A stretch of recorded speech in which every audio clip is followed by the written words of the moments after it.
जोडलेले रहा। बातमी लाडकी बहीण योजनेसंदर्भात लाडकी बहीण योजनेतून 92 लाख महिलांना वगळलेलं आहे। सुमारे 50 ते 55 लाख महिलांनी ई-केवायसी केली नाहीये। लाडकी बहीण योजनेतून 90 लाखांपेक्षा जास्त महिलांची नावं ही वगळण्यात आली आहेत। ई-केवायसी प्रक्रियेनंतर सुमारे 80 लाख नावं वगळण्यात येत असल्याचं सरकारच्या वतीनं 1 महिन्यापूर्वी जाहीर केलं गेलं होतं। मात्र आता 92 लाखांवर हा आकडा गेलाय।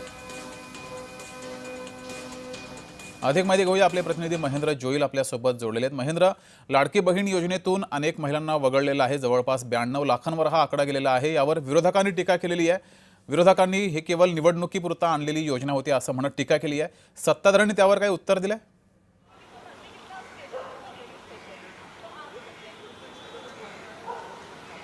नक्कीच जगदीश, ह्या बहिणींची नावं वगळली त्यावर विरोधकांनी जे ते टीका केली असं पाहायला मिळतंय।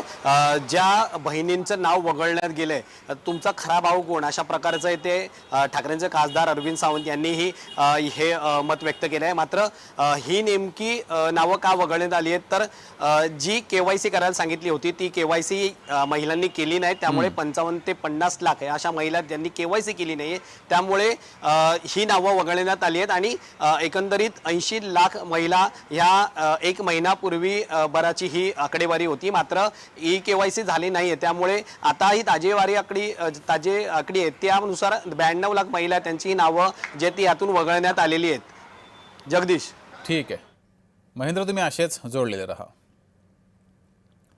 माजी खासदार विनायक राऊतांचं पोलीस संरक्षण